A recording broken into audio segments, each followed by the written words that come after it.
परशुराम जी ने भगवान राम की विनम्रता और विनम्रता के साथ जब ये देखा कि बिना भय की विनम्रता राम में विद्यमान है, तो उनके मन में संदेह हो गया कि कहीं श्री राम का अवतार ये स्वयं परिपूर्ण ब्रह्म तो नहीं आ गया। और तब उन्होंने भगवान श्री राम से कहा कि राम रमापति कर धन लेहू खेचू चाप मिटे संदेह। तुमने धनुष तोड़ करके तो दिखा दिया, मेरे पास भी एक धनुष है, जरा इसको खींच करके दिखा दो। तब भगवान श्री राघवेंद्र ने ये वाक्य सुना। परशुराम जी ने अपना धनुष कंधे से उतारा, लेकिन परशुराम जी को आशा थी कि श्री राम जो है हाथ आगे बढ़ाएंगे और हाथ बढ़ा करके धनुष को खींच करके चढ़ा करके दिखा देंगे कि वो अवतार है। पर भगवान श्री राम ने ऐसा नहीं किया। भगवान श्री राघवेंद्र शांत भाव से खड़े रहे और अचानक परशुराम जी ने अद्भुत दृश्य देखा। क्या कि देख चाप आप ही चल गए। धनुष जो था वो परशुराम जी को छोड़ करके भगवान राम के पास चला गया। परशुराम जी ने पूछा, इन्होंने तुम्हें लिया नहीं और तुम चले गए क्यों? धनुष ने कहा, महाराज शीलवान दूसरे को खींचने की चेष्टा नहीं करता, बिना खींचे दूसरे खींचे चले जाते। श्री राम में इतना शील है, देखिए ना, आपने कितनी कटुक्तियों का प्रयोग किया, कितने कठोर शब्दों का प्रयोग किया, पर कैसा विचित्र शील है कि वो निरंतर आपके सामने हाथ जोड़े खड़े रहे। इनका शील देख करके बस जहां शील है वहां पर तो सद्गुण अपने आप खींचे चले आते। वो आपने उपाख्यान सुना होगा, जब प्रहलाद का राज्य हुआ तो सारे संसार के सद्गुण, सारे संसार की संपत्ति प्रहलाद के पास आ गई और इंद्र का स्वर्ग सूना हो गया। इंद्र ने उदाहरण दिया भगवान को। भगवान ने कहा, भाई मेरे भक्त को तुम हरा तो सकते नहीं हो, पर एक काम करो, तब तुम प्रहलाद के ब्राह्मण बन करके जाओ और दान मांगो और जितनी वस्तुएं हैं सब दान में वापस ले लो। इंद्र ब्राह्मण बन करके पहुंचे। प्रहलाद ने स्वागत किया। कहिए? बोले मैं मांगने आया हूं। कहा आप मांगिए, मैं दूंगा। मांगने लगे। संपत्ति तो मांग ही लिया, फिर चलते चलाते उनके मन में आया कि जितने सद्गुण है वो भी मांग ले। तो सारे सद्गुणों को मांगते गए और प्रहलाद ने कहा कि मैंने दिया। सबके अंत में इंद्र ने प्रहलाद से कहा कि अब अपना शील ले दीजिए। प्रहलाद ने कहा सब दे दूंगा पर शील ले दूंगा। बड़ा मीठा संवाद हुआ। क्यों महाराज, आपने तो कहा था कि सब दूंगा, आप शील क्यों नहीं दे रहे? तो प्रहलाद ने कहा कि शील मेरा न देना ठीक है और आपका न लेना ठीक। क्यों? बोले जब मैं शील ही दे दूंगा और मुझमें शील नहीं रह जाएगा तो क्या आपको मैं लेके जाने दूंगा? सब छीन लूंगा। ये तो मेरा शील ही है कि मैं देख रहा हूं कि आप इंद्र के रूप में मैं सब ले जा रहे हैं, तो इतना देखते हुए भी ये शील के कारण ही है। परिणाम क्या हुआ?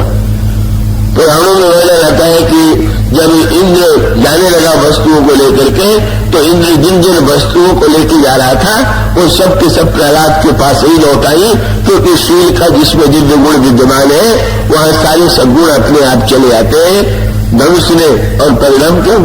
एक बड़ी अनोखी बात पानी। ऐसा अनोखा संवाद हुआ। परशुराम जी ने भगवान राम ने आगे चल करके बड़ी अनोखी बात, 3 गुणों का परशुराम जी ने भगवान राम में वर्णन किया। बोले विनय शील करुणा गुण सागर। राम तुम विनय के, शील के और करुणा के सागर। और कितना बड़ा प्रभाव आपने देखा।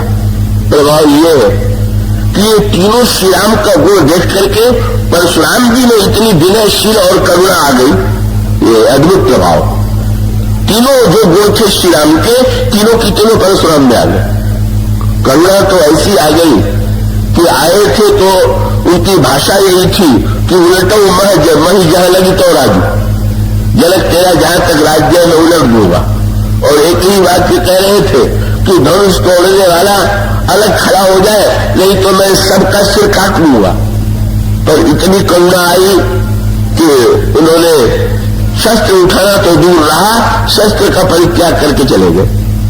और शील और विनय इतना परशुराम जी में आ गया कि ये नहीं अनुभव हुआ कि मैं हार गया।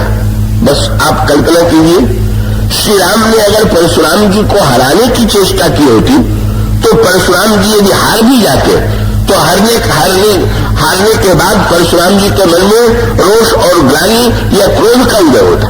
लेकिन श्री राम ने जब परशुराम के सामने हारने की चेष्टा की, शील का परिचय मिला, विनय का परिचय मिला, तो परशुराम जी में कितना शील और कितना विनय आ गया। गोस्वामी जी कहते हैं जब धनुष चला गया तो परशुराम बड़े प्रसन्न। किसी ने परशुराम जी से पूछा, महाराज हारने पर तो व्यक्ति को क्रोध आता है, ये आप धनुष के चले जाने पर इतने प्रसन्न क्यों? परशुराम जी ने कहा, भाई अगर कंधे पर बहुत दूर से कोई बोझ हो और नया बोझ ढोने वाला मिल जाए तो बोझ उठाने उतारने में किसको प्रसन्नता नहीं होती। बहुत दिन मैंने धनुष का बोझ ढोया, अब धनुष का सदुपयोग करने वाला अवतार हो गया, मैं बोझ से हल्का हो गया।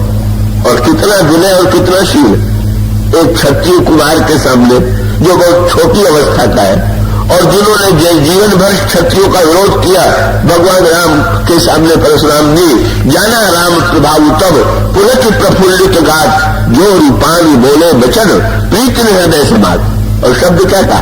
बोले जय रघुवंश बनज बन भानु। बहुत बढ़िया बात।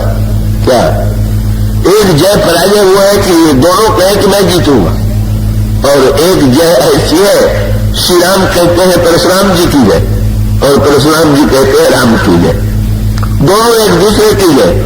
जय रघुवंश बनज बन भानु। और इस प्रकार से एक अनोखा दर्शन सामने आया।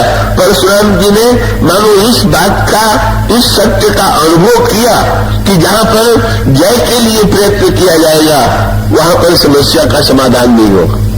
तो वस्तुतः अगर जय होनी चाहिए तो हम प्रयत्न ये करें कि संसार में प्रत्येक व्यक्ति की जीत हो, कोई व्यक्ति न हारे, कोई परास्त न हो, किसी में प्रतिहिंसा की वृत्ति न आवे। प्रताप भानु के चरित्र का जो सबसे बड़ा दुर्भाग्यपूर्ण पक्ष था, जिसने प्रताप भानु को अंत में रावण बना दिया, उसमें पक्ष यही था कि सारे संसार के राजाओं को हराने के का गर्व या महत्वाकांक्षा प्रताप भानु के मन में उत्पन्न हुई और वो सेना लेकर के चला, मुहूर्त देख करके चला, सारे संसार के राजाओं को हरा दिया। बड़ा गर्व हुआ, पर ये जीत उसको कितनी महंगी पड़ी। अगर उसने विजय यात्रा न की होती, सबको न हराया होता तो रावण न बनता। क्यों बनना पड़ा? इन हारे हुए व्यक्तियों में से अन्य जो हारे हुए राजा थे उन्होंने तो प्रताप भानु की अधीनता स्वीकार कर लिया कि हम आपके सामने, हम आपके छोटे सेवक के रूप में राजा बने रहेंगे, आप मेरी सेवा स्वीकार करें। पर एक छोटे से देश का जो राजा था वो बड़ा अहंकारी स्वभाव का था। एक अहंकारी प्रताप भानु तो दूसरा अहंकारी वो राजा था। उससे मंत्रियों ने कहा कि प्रताप भानु से समझौता कर लीजिए। उस राजा ने ये कहा कि बिल्कुल नहीं, मैं समझौता नहीं करूंगा। तो जब आप लड़ाई में हारेंगे तो आप क्या करेंगे? मैं राज्य छोड़ करके चला जाऊंगा पर समझौता नहीं करूंगा। महाराज क्या फायदा, क्या लाभ है? हार करके राज्य छोड़ करके जाने में क्या रखा हुआ? याद रखिए, मंत्रियों ने कहा महाराज प्रताप भानु है, सूर्य के समान उनका प्रताप है, उसके सामने कौन टिकेगा? उस राजा ने हंस करके कहा प्रताप भानु है तभी तो मैं निश्चिंत हूं। तो बोले सूर्य केवल निकलते ही थोड़ी है, डूबता भी तो है। तो प्रताप भानु निकलेगा, निकला है तो डूबेगा भी। मेरे पास समय बहुत है, मैं प्रतीक्षा करूंगा और जब सूर्यास्त होगा। और गोस्वामी ने बड़ी साहित्यिक भाषा में लिखा, वन में जब प्रताप भानु की और उस राजा की जो कपट बुरी के वेश में बैठा हुआ था भेंट हुई, उस समय सूर्य डूबने वाला था।